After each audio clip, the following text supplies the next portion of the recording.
So it was funny that when my parents were in town, that Essie continued to bring a little book. It's her favorite book that she wanted them to look at with her over and over again. And it's a picture book that was from some friends of ours in Illinois, pictures of their family. And I'm thinking that must have rubbed my mom the wrong way, because a couple days ago in the mail, we got an additional birthday present, another picture book, this time with pictures of all of our family in it. And what I found funny about that was how incredibly clear all of the pictures were. They looked like they could have been taken by professionals. And that's funny to me because my mom has always struggled to take good pictures.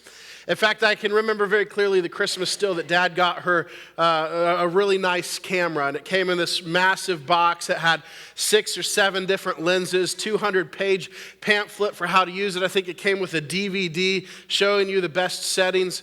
And I got to be honest, I hated that camera. I hated that camera because I hate standing in any one spot for more than a few minutes, which really makes my job difficult, but I deal with it. But with that camera, we would always stand there and we'd have to wait for 20 or 30 minutes as she put on all the different lenses, as she tried all the different settings just to try to get the right picture. Today, you just stand for 20 seconds. Somebody pulls a phone out of their pocket that looks like a pet spider. It's got so many lenses on it. And click, and you got 20 photos crystal clear, just like that. But I was thinking about that because it used to be harder to take pictures. It didn't used to focus for you automatically. You used to be able to delete things out of the photo or edit them there on the spot. And there's sometimes I think I miss the old photos because you used to get some pretty fun things like these. I picked a couple of them out for you. This first picture here, like this one. You wouldn't have that picture today. We just delete that kid because we don't want social services called on grandma, right? So we wouldn't get that picture. What's the next one? These two buddies, they just wanted a picture with their service together, right? But instead, all they get is this horse that's deciding he wants to be in the picture too. This third one, I really enjoy. This would have never made its way anywhere today. If you've missed it, Dad missed the fact that there's a mirror in the background. 75% of you just now saw that. So hopefully he put on some clothes before the date came. And then this last one is going to help us transition here. This poor kid just wanted a selfie, but his camera focused, instead of him, it focused on a horse's butt, right? So you don't get that anymore, but I think that's a pretty good jumping off point to talk about our series. We're in week 2 of our Big Butts series, where we're spending 4 weeks in the book of Matthew and 4 of Jesus' but statements and how they impact us. And so last week, here's what we looked at. We looked at the phrase where Jesus says, but store up for yourselves not treasures on earth, but treasures in heaven. And what we learned from that last week was this: we can determine who or what has our heart based on where we store our treasures. Well, what we're looking at today is a little bit the same, but a little bit different, because what we're going to look at today is we're going to see that those things that we're most concerned with show us who or what has our eyes, or in other words, you could say our focus. And the reason I think that's important is because I think it's helpful to look at our Christian life sometimes like a camera. Like we're a picture and there's a camera taking our photo, because if you don't understand old pictures and old cameras, with the new phones, they do everything for you. But in old cameras, there was 2 really important lenses. There was a zoom lens and then there was a focus lens. And the zoom lens did this. I love that we just sang it in the song. We talk about magnify. That's what a zoom lens did. It magnified things. It made them bigger. It adjusted how many things were in the picture and what all that you could see. But a zoom lens is special because it's constantly moving. The other lens, though, is even more important, because a zoom lens, right, without a focus lens, doesn't do any good, because a focus lens is what makes very clear that which you have magnified. And so sometimes when I say that, the problem we realize, like the pictures that we just looked at, it doesn't matter how much zoom you have if you don't have the right focus, because what it does is sometimes it makes something that's quite insignificant, like a horse's butt, more important in the picture than that which is supposed to be primary anyway. And so when we look at our spiritual life, sometimes we do the same things. We have these big zoom lenses in our life, and we like to include all of these other things in our pictures of life. But if we don't have a fixed focus on Jesus, all of those other things will be made clear. And when we look at all of those things, they will bring worry and anxiety to our life because we're focusing on that which is insignificant. But when our eyes are focused on Jesus, he becomes significant and everything else goes into the background, back where it belongs. And so that's what we're going to learn this week, except I'm going to try to simplify it for you, and we're going to say it this way. The more you concern yourself with Jesus, the less concerning your life will be. Okay, let me say that again this morning. The more you concern yourself with Jesus, the less concerning your life will be. So if you want to see what I mean by that, we are going to be in Matthew chapter 6 again, and we're going to be reading verses 25 through 34, which just starts by saying this. Jesus says, "Therefore I tell you, do not worry about your life, what you will eat or drink, or about your body, what you will wear. Is life not more than food, and the body more than clothes?" And so Jesus starts with the command where he tells us to not worry. But the context of this command is he's talking to those people that follow him. And the context of this command is what we talked about last week, where we store our treasures. Because what Jesus is telling us here is if our treasure is stored in heaven, in other words, if Jesus has our whole heart, then we have nothing to worry about. And we shouldn't worry. But the alternative to that is this: if our treasure is stored on earth and Jesus doesn't have our whole heart, well, then not only will worry be the natural result, but we actually have something to worry about. But when we're focused on Jesus and when our treasure is stored in heaven, that's when he says, therefore, if that's the case, do not worry. And he's going to give us a couple of really basic arguments where he says, you know what, these are kind of redundant. The obvious answers are right there, but let me tell you. And he says this. He starts with verse 26. He says, look at the birds of the air. They do not sow or reap or store away in barns, and yet your heavenly Father feeds them. Are you not much more valuable than they are? And so Jesus has this rhetorical question with an obvious answer. He says, look at God's creation around you. God created the birds. They're not worried about their retirement fund. They're not worried about the money in the bank. They're not worried about storing up for decades. They just go about their business. And if God cares for them, his creation, how much more will he care for his children, you? So it's this rhetorical question. He's like, come on, guys, it's obvious. And he continues with that because he says in 27, can any one of you, by worrying, add a single hour to your life? And why do you worry about clothes? See how the flowers of the field grow. They do not labor or spin. Yet I tell you that not even Solomon in all of his splendor was dressed like one of these. If that is how God clothes the grass of the field, which is here today and is tomorrow thrown into the fire, will he not much more clothe you, you of little faith? And so he continues this just super logical train of thought. He says, if the birds didn't do it for you, look at the flowers. They're gorgeous, they're beautiful, and they don't toil for this. They don't worry about what they wear. God has clothed them and made them beautiful, and they're not eternal. They're temporal. So when the fire comes, they're going to be destroyed, but you're eternal. How much more does God love you? And so he says, so don't worry then about what you'll eat or drink. Don't worry about what you'll wear, because God knows what you need. And if he loves you, and if we can assume that's true, and if he's the creator of the universe, then you have nothing to worry about. And so that's when he says something that's interesting, because then in verse 31 he says this. He says, so then, do not worry, saying, what shall we eat, or what shall we drink, or what shall we wear? For the pagans run after these things, and your heavenly Father knows that you need them. This is where he gives us the command. He says, so then, do not worry. Now that's a command from Jesus to his followers, which by default then means if we as Christians worry, we are in sin. It means that worry is sinful. Why? Well, because you got to understand, friends, we are supposed to be set apart. We are supposed to look different from the world around us.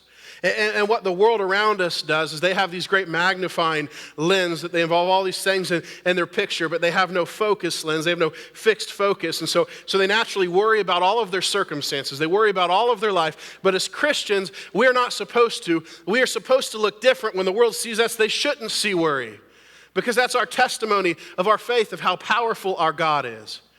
And so it becomes sinful when we worry, because it's a bad testimony of God.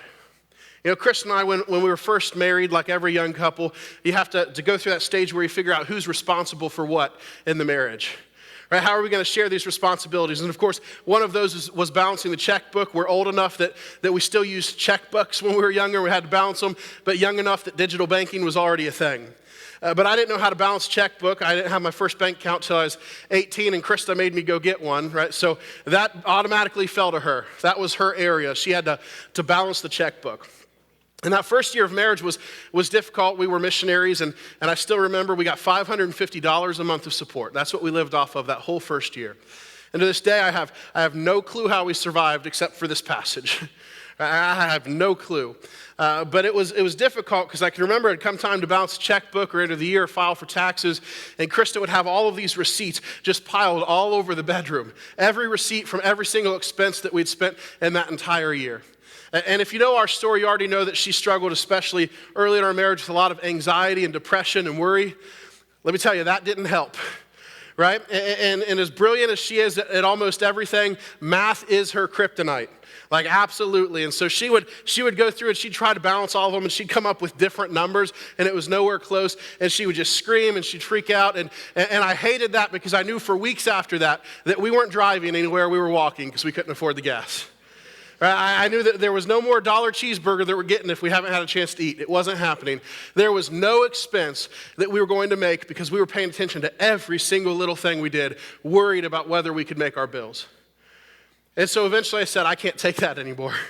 I can't take that level of fear and worry and anxiety. And so I said, I'm taking it over. And so the next year, we're getting toward tax time. We're getting toward the end of the season. And she's like, are you on it? How's it coming along? Do you have everything you need? And I said, hold on, let me go check. I went to the other room. I printed off a bank statement, walked out, handed it to her, and said, actually, I just finished. Here it is. Now, there's probably a better way to do that. Now, I'm not saying this is going to work for your family. But here's the thing. We've done that for the last 15 years. And that's how we live now. That might sound odd, and yeah, there's been months that we have double paid for ESPN Plus because they refuse to cancel it when I ask them to, right? It's impossible to cancel anything these days. There's been months we've had to try to go back and get money that was spent that should have never been spent in the first place. There was months like that, but you know what? In the last 15 years, we've never not had a roof over our head. We've never not had transportation or food in our bellies. We've always had what we needed, even when it didn't make sense. I mean, there were months that first year of marriage, and I love that God says that the kingdom belongs to children because we had such faith, right? The older and smarter we get, the less faith we have. And so I can remember back then we would never do this today. Maybe that's conviction that God's bringing to my heart. But I remember there's one month that our neighbor was an older gentleman we were trying to witness to. And God said, pay his rent this month because he couldn't afford it. Well, rent was $425. We made $550 a month. There's not a lot of overlap there. And so we questioned, but God said, pay that man's rent. And so we paid his rent. And then we hit our knees and we prayed like crazy. We said, all right, God, we're being obedient. Now you've got to come through. And the next day in the mail, I don't know who it came from still to this day, we got a check that paid our rent the rest of the year. We don't have a clue. And so I walked down to the manager's office and I paid our neighbor's rent, and then I paid our rent in advance for the rest of the year. And he'd been there 20 years. He says, in 20 years, I've never had anybody pay their neighbor's rent. I've never had anybody pay the rent ahead of time. He says, I'm confused. Tell me why. Let me tell you this, friends. As Christians, we should be living our life in such a way that it confuses other people. We should be living our lives in such a way, both in terms of not having worry and anxiety, but also in terms of our generosity, that people look at us and they go, why? That doesn't make sense. See, here's what we tend to do. We tend to worship the math. See, what math and science are is they reveal God's character. They reveal his creation to us. But we start to get a hold of that and think we understand it and think we can control it. And so we worship the math. And when we worship the math, we will always worry. But when we worship the God who created the math, he'll take care of the rest. He'll make the math work because he created it. And that doesn't make sense, right? That's not logical.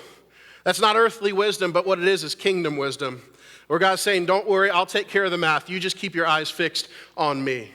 The way that we live our lives should make people curious. It should make them question. It should make them confused. And it should make them ask why. And so that's what Jesus is saying here. He says, keep your eyes focused on the kingdom. Right? Because if we do all of these other things and we focus on all these peripheral things, we will worry. We will become anxious because they're becoming clear when the one thing that should be clear in our picture of life should be Jesus. And so it's sinful to worry because what that testimony tells the world is this. It says, I believe in a God that created the world. I believe in a God that created me. I believe in a God that defeated death and saved me, but I don't believe that God sees my needs or cares about my needs or is capable of meeting them. And that's a bad testimony.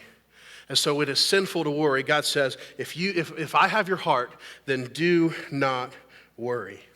And so that's where he brings us our big but for this week, right? He says this in verse 33. He says, but seek first his kingdom and his righteousness, and all of these things will be given to you as well. Therefore, do not worry about tomorrow, for tomorrow will worry about itself. Each day has enough trouble of its own. So what Jesus is saying here, if our eyes are fixed on him, listen, I don't always know what's happening. I don't know what will happen. I don't know how things are going to work out or why they will work out. I just have to know him and see him clearly. And when I see him clearly, I trust him because I see that he is faithful. And so when I see him clearly and see that he's faithful, I know that I have nothing to worry about. And all of those other things in the picture of my life, they fade back into the background where they belong. And so that's what I mean this morning when I tell you that the more you concern yourself with Jesus, the less concerning your life will be. And listen, practically speaking, I know that's a struggle. I know I just told every single person in this room that we're sinful, which shouldn't be a surprise. We do that pretty much all the time here. Right? I worry about things still all the time. I know I shouldn't.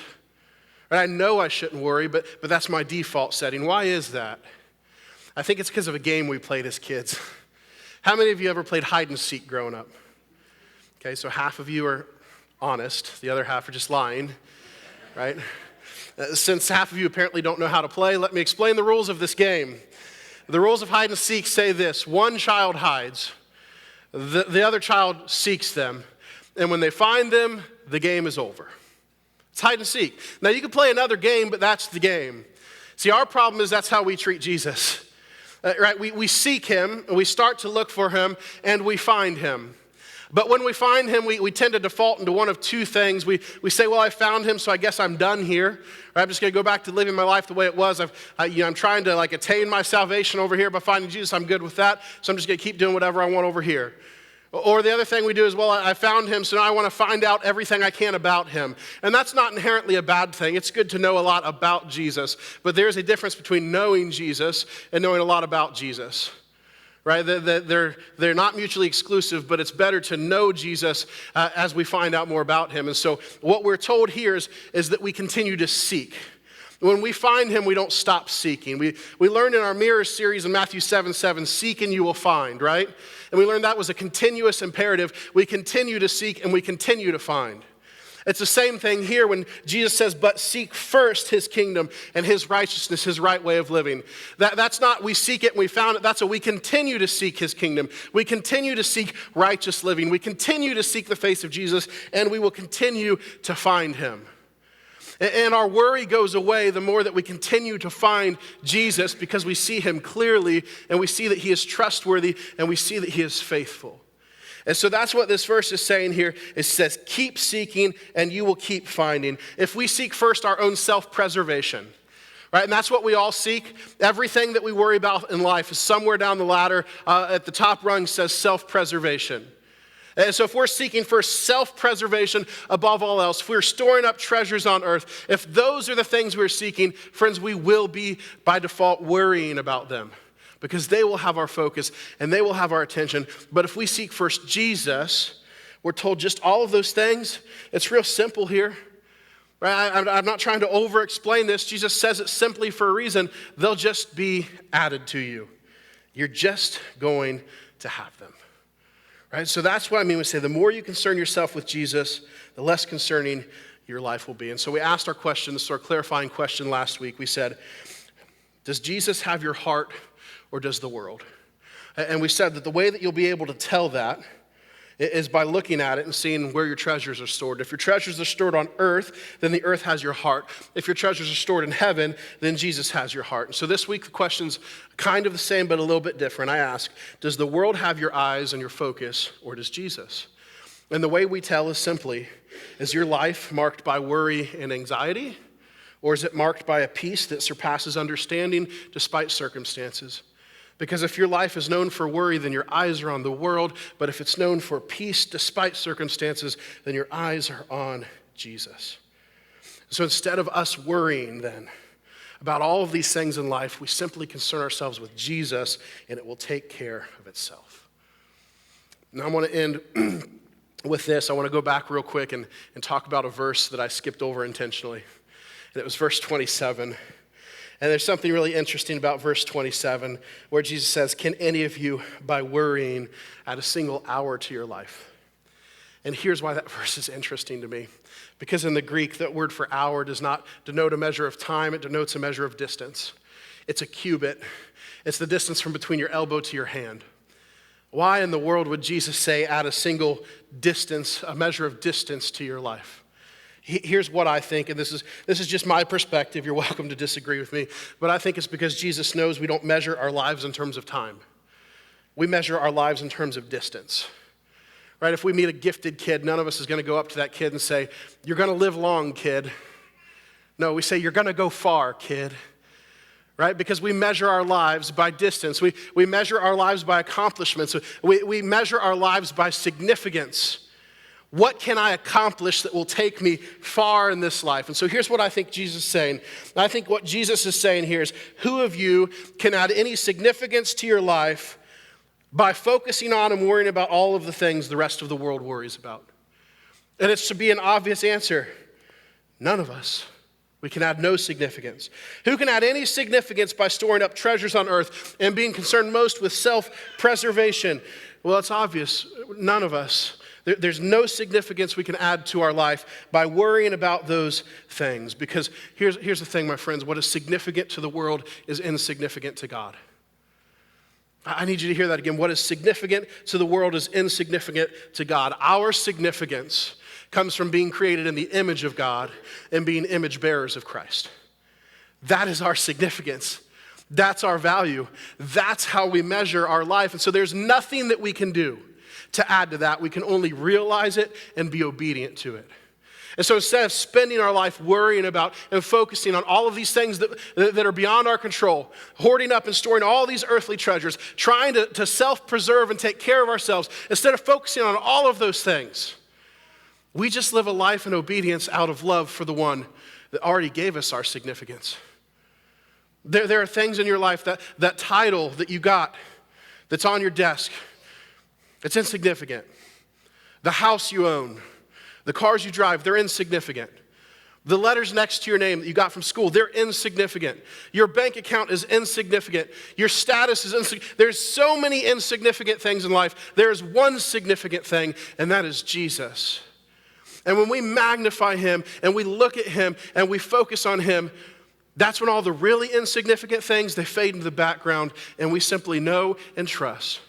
I don't have to worry because Jesus has got this. I don't know what it looks like. I don't know how he's going to do it. I don't know how it's all going to come to fruition. I just know him, and I know he is faithful, so therefore I do not worry. Here's the thing. I love this. In the Old Testament, this is huge. In the Old Testament, when God is getting ready to parcel out the promised land, Canaan, and he's getting ready to give it to the 12 tribes of Israel, he does something interesting. He parcels out that land. And remember, land represented heritage. It represented wealth. It represented status. It was earthly treasure. He parceled out that land and he gave it to 11 tribes, not 12. And to the 12th tribe, the tribe of Levi, this is what he said. He said to the tribe of Levi, I'm not going to give you any land. He said instead, I am your portion. And he said, I am your inheritance. And that made the tribe of Levi richer than all of them, because you know what all those other people would have to do? They'd have to farm that land. They'd have to toil over that land to have food. They'd have to fight for that land and protect that land against advancing armies. They'd have to fight culturally in that land to stay pure and to follow the God of Israel. But Levi had to do none of that. God simply says, for you I will provide, and it will be given to you. And because of that, he says, you will bear my image. You will be my priest. And because of that, you will bear my power. And the tribe of Levi is the one that had the Ark of the Covenant that stored the power of God, and they took it with them wherever they went. He said to the tribe of Levi, I am your portion. He said to you, I am your inheritance. And to us in the new covenant, we are a priesthood of believers. And so to all of us, he says, to you, I am your portion. And to you, I am your inheritance. And that's why we all bear the image of Christ today. And through the power of the Holy Spirit, we also carry God's power with us. And so we don't have to worry about all of these fights. We don't have to worry about all these cultural battles. We don't have to worry about all of these needs that we have to provide for ourselves, because God said, I am your portion and I am your inheritance. So you don't have to worry about it. Simply walk in my power. And anything you come up against, I'm more powerful than. And so if you focus on me, you have no reason to worry. You don't have to worry about any of these insignificant things. You just concern yourself with me, and they will take care of themselves.